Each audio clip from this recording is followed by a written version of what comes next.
ഞാൻ പുതിയ നിയമത്തിൽ ആദ്യമായിട്ട് അഭിനയിക്കുമ്പോൾ ഇവന്റെ രണ്ടാമത്തെയോ മൂന്നാമത്തെയോ ദിവസമാണ് മമ്മൂക്കയായിട്ടുള്ള ആദ്യത്തെ കോമ്പിനേഷൻ ഷൂട്ട് ഡേ.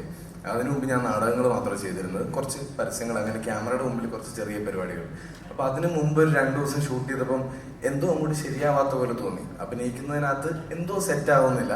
അപ്പൊ നമുക്ക് പേടിയൊക്കെ തോന്നുന്നുണ്ട്. പക്ഷെ ഈ പരിപാടി നേരത്തെ ചെയ്തിട്ടില്ല, സിനിമയായിട്ട് യാതൊരു രീതിയിൽ ബന്ധമില്ലാത്ത ഒരാളായിരുന്നു, സിനിമ ആഗ്രഹിച്ചിട്ട് പോലും ഇല്ലാത്ത ഒരാളായിരുന്നു. അപ്പൊ ഞാൻ വിചാരിച്ചു നോക്കി ചിലപ്പോൾ നമ്മുടെ, കാരണം എ കെ സാജൻ സാറാണ് ഡയറക്ട് ചെയ്തത്, സാർ പറഞ്ഞു ഓക്കെയാണ്, എവിടെയോ ഒന്ന് സെറ്റിൽഡ് അല്ലാത്തൊരു ഫീലിംഗ് വന്നു.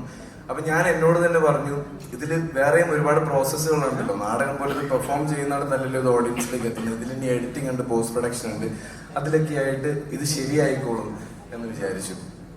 രണ്ടാമത്തെ മൂന്നാമത്തെ ദിവസം മമ്മൂക്കയായിട്ടുള്ള ആദ്യത്തെ കോമ്പിനേഷൻ സീൻ വന്നു. അപ്പൊ എന്റെ സജഷനിൽ മമ്മൂക്കയുടെ ഒരു ഷോട്ട് വന്നു, മമ്മൂക്ക അതിൽ പെർഫോം ചെയ്ത് ഓക്കെ ടേക്ക്. ഞാൻ ഈ ദൂരത്തിൽ നിന്ന് കാണാം മമ്മൂക്ക പെർഫോം ചെയ്യുന്നത്.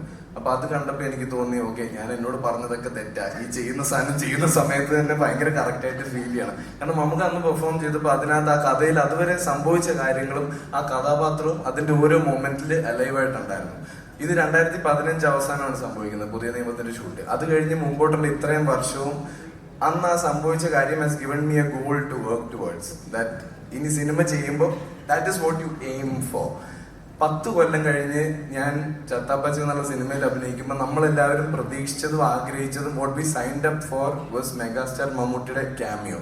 മമ്മൂക്ക അവിടെ വന്ന് നിന്നത് ഈ കഥയിൽ നമ്മൾ സർക്കസുകാരനും ഗുസ്തിക്കാരനും എന്നൊക്കെ പറയുന്ന വാൾട്ടർ എന്ന് പറയുന്ന കഥാപാത്രമായിട്ട്. He didn't come there as the super star that he is, he came there as a character that he wanted to play.